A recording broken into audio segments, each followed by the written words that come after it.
Hi everybody, it's me. It's Dr. Kestler from Lorain County Community College, and welcome to today's co-video.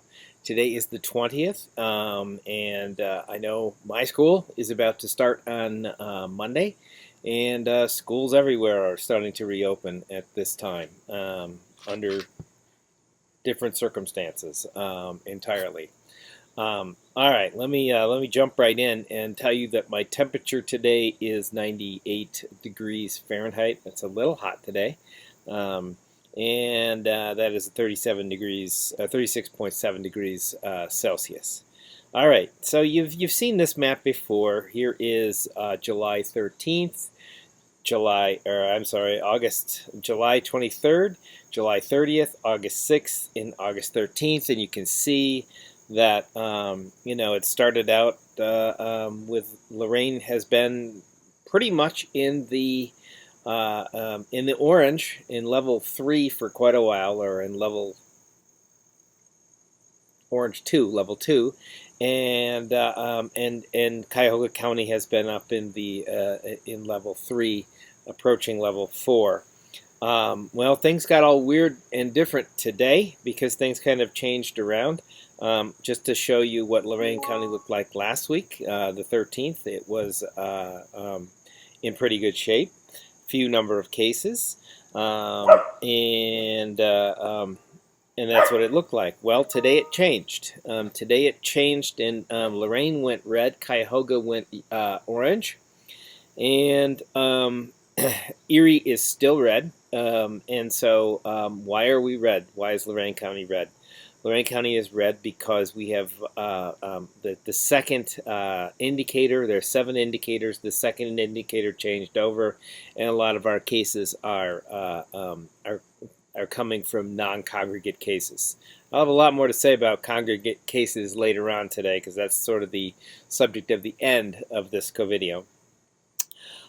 We also found this week a lot of interesting things I want to talk about. First of all, there's a lot of schools that are almost immediately reversing themselves. I know UNC Chapel Hill, Notre Dame, Michigan State, Ithaca, and there is more. I can't keep up with the number of schools that are reversing course and going back to strictly online instead of in person, or some version of less in person. And the reason is because a lot of them are testing kids, and they're turning out COVID positive, more than they thought. So if they tested, a small fraction of students, a third of the students, and they start seeing a lot of positive, they assume that there's a lot more positivity in their community than there actually was. And I think I understand why. I think I know why that is. I also think I understand why New Zealand has a mystery. New Zealand has been one of the happy places where they have done a great job in controlling the infections. And you'll notice that all of a sudden they got a positive. Where did the positive come? Did somebody swim to New Zealand? Did somebody sneak into the country undetected? Where did the positive come from? My theory is that it didn't come from anywhere. It was there.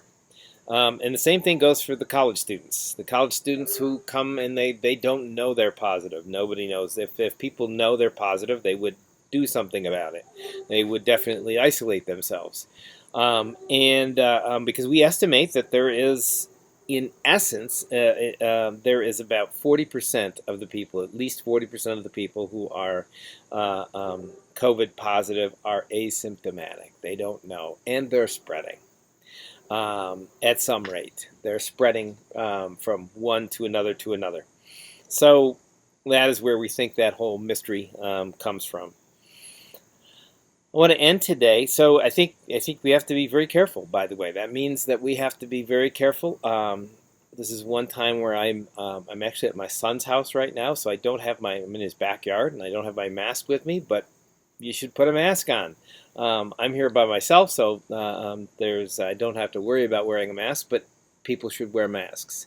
Masks are a great thing to do right now, even when you're healthy, even when you feel good, even when there's nothing wrong. Wear a mask so that we can keep this down, and we can keep driving it down.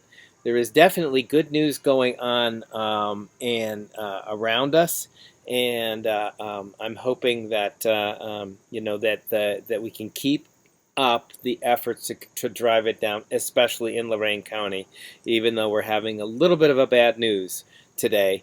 That means we just have to, we have to keep going. It's like being on a diet. You gain a few pounds, you have to say, well, I'm just going to step right back on the horse and try to fix that.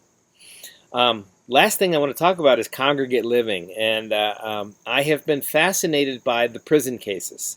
I've been fascinated by the prison cases for quite some time because this is a tremendous opportunity to study everything and to know exact amounts of incubation periods, know exact amounts of immunity.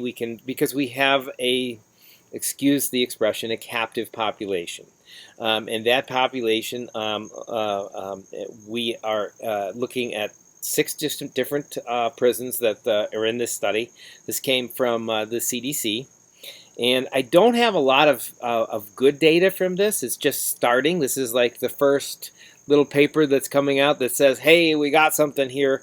And you can see there's different prisons. There were 3 prisons in Ohio, and I am certain who prison number 2 is, because I know the numbers. That's the Marion Correctional Facility. And we know a little bit about the testing. We know a little bit about the number that are positive. We will get a lot of good information from this study. If you look at this data here, you can see that the Marion Correctional Facility had the greatest number of cases of any prison in America, and that's I guess that's something that we can brag about. I don't think so, but no, we can't brag about that. But so Ohio is number 1 and 2 in the number of cases in prisons.